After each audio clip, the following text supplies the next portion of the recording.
RT is sitting down with world-renowned scholar, linguist, author, and MIT professor, Noam Chomsky. Professor Chomsky, thank you very much for taking time to speak with RT. Glad to be with you. The first issue I want to speak with you about is the recent clashes that have taken place on Wall Street between Americans who are turning out to demonstrate and police officers. From what I read, you recently sent a message to support the activists of this group called Occupy Wall Street. You've called them courageous and honorable. Can you talk to me about your take on Occupy Wall Street? Well, Wall Street was just a shorthand for the financial institutions. The banks are bigger and richer than before. Corporate profits are reaching record levels, and unemployment is at about the level of the Great Depression, real unemployment. These people are saying, no, let's blame the culprits and the institutions behind them. So fiscal policies like taxation, rules of corporate governance, deregulation, and so on. It does set in motion a vicious cycle which is getting worse and worse in New York. So walk down the streets and you can see it. Very serious poverty. On the other hand, phenomenal wealth, right side by side. Very much like a third world country. It's what you see if you go to sub-Saharan Africa. Meanwhile, infrastructure is collapsing, schools are collapsing, and all of that increases it keeps the cycle going and, in fact, rising. Well, it's about time for some protest.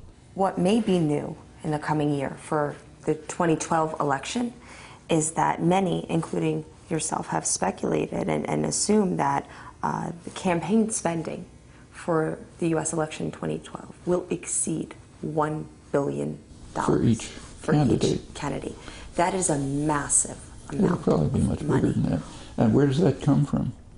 Well, basically, a lot of it comes from financial institutions. In fact, if you look at the 2008 election, what swung Obama, what gave him the election, was primarily financial institution contributions. They preferred him to McCain. They expected to be paid back, and they were. And the next one will be even worse. Incidentally, that's only a part of it. In parliamentary systems, including our own up till maybe 20 years ago, positions of influence in a functioning parliamentary system, let's say a chair of a committee, comes from, principle at least, from experience, seniority, legislative contributions, and so on. That's gone. Now they're bought. If you want to become chair of a committee in the House or the Senate, you have to pay off the party. You have to pay for it. Where do you get the money to pay for it? Same pockets. So it provides even more influence to the already overwhelming influence of concentrated capital. So it's harder and harder to distinguish between the elected officials and economic concentration. It never was easy to distinguish, I should say. This is not something novel, but now it's reaching an extreme level. Well, what's left of America's democratic system if this is the process that has been cemented in place? I mean, what is really left if from every angle there's these financial influences? Well, just take a look at public opinion. They'll tell you about 2/3 of the public thinks that the entire Congress ought to be thrown out.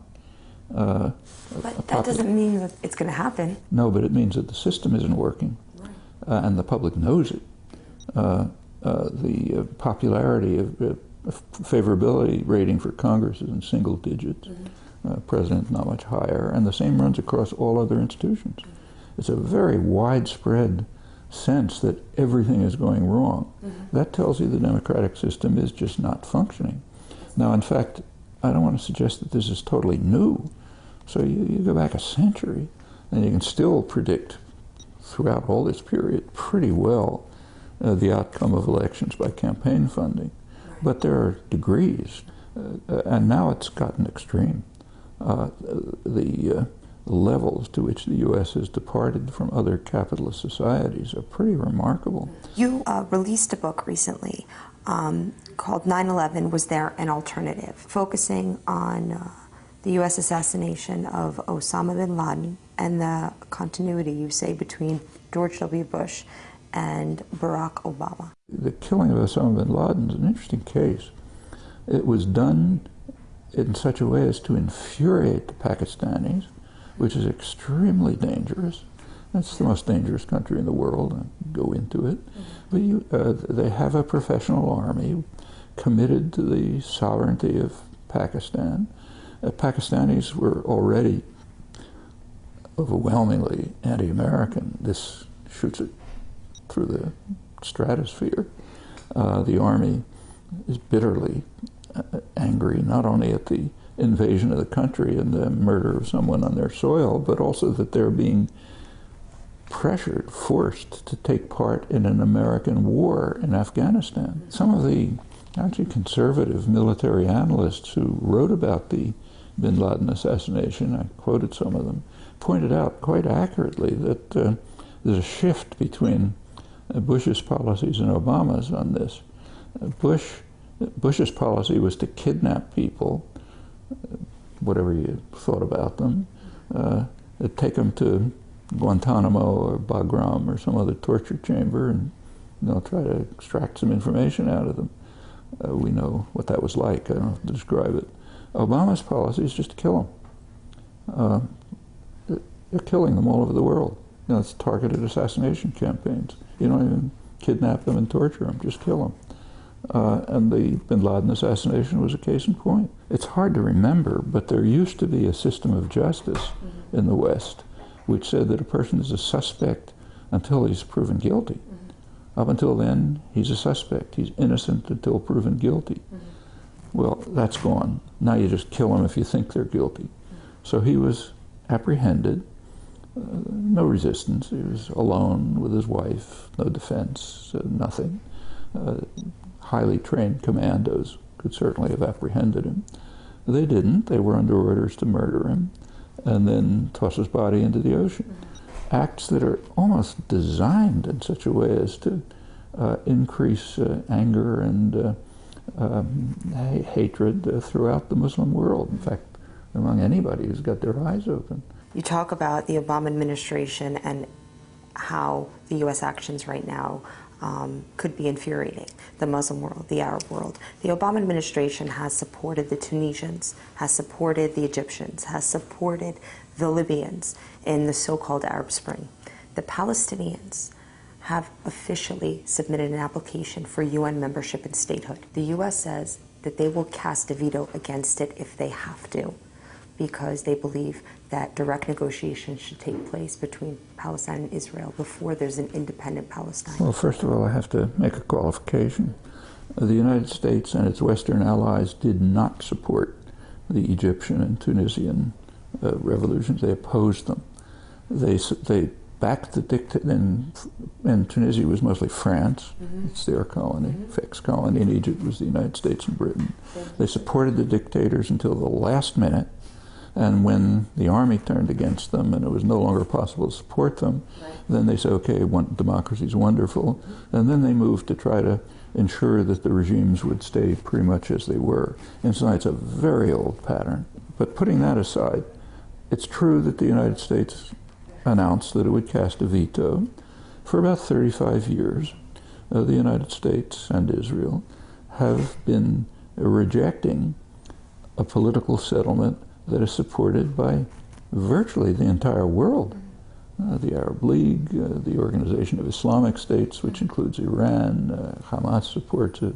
Almost no relevant party disagrees with it, except that the United States and Israel won't let it happen. How about the fact that Egypt right now and Turkey have really severed their relations with Israel? See, that's an effect of the Arab Spring. What's happened, there are changes in the world. What's happening is Israel's getting far more isolated, meaning the U.S. is getting far more isolated.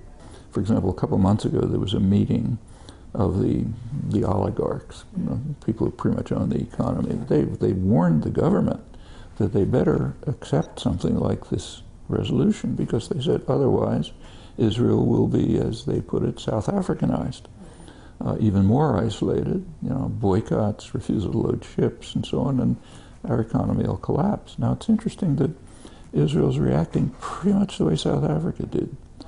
If you look back at the history, by about 1960, We have the records. The South African foreign minister called in the American ambassador and described this to him and said, we don't really care as long as you back us, because you're the one vote that matters. And that's how it worked out. Right through by the 1980s, UN embargo, corporations were pulling out, sanctions all over, boycotts. They were doing fine. The Reagan administration was backing them. And as long as the U.S. was supporting him, nothing happened. Then the U.S. withdrew support, and almost instantly apartheid collapsed. So you're saying it's in Israel's best interest, and possibly the U.S., to allow this Palestinian UN membership and statehood? Look, I thought for 35 years that considering the changing story landscape. is now that it's been for almost 40 years. There's a choice between security and expansion. Very clear choice. Now, Israel is like other states. It's preferring, since the early 70s, it's had a choice between security and expansion. It can have peace, but not with expansion into the territories, which incidentally is recognized to be criminal by everyone, including Israel. They can get away with it as long as the most powerful state in the world backs them, and as long as Europe goes along. Europe is remarkably cowardly. They may not like this, but they don't like to step on the toenails of the master, so they go along. So you notice the quartet has backed the United States. They picked Tony Blair, I don't have to comment on him, but they might as well have picked George Bush to bring the message, do what the United States tells you. Stop this nonsense about statehood and go back to negotiations. That's where we now stand. It's up to the people in the advanced industrial countries to compel their governments to go along with the world. Professor Chomsky, thank you very much for your time. Yeah.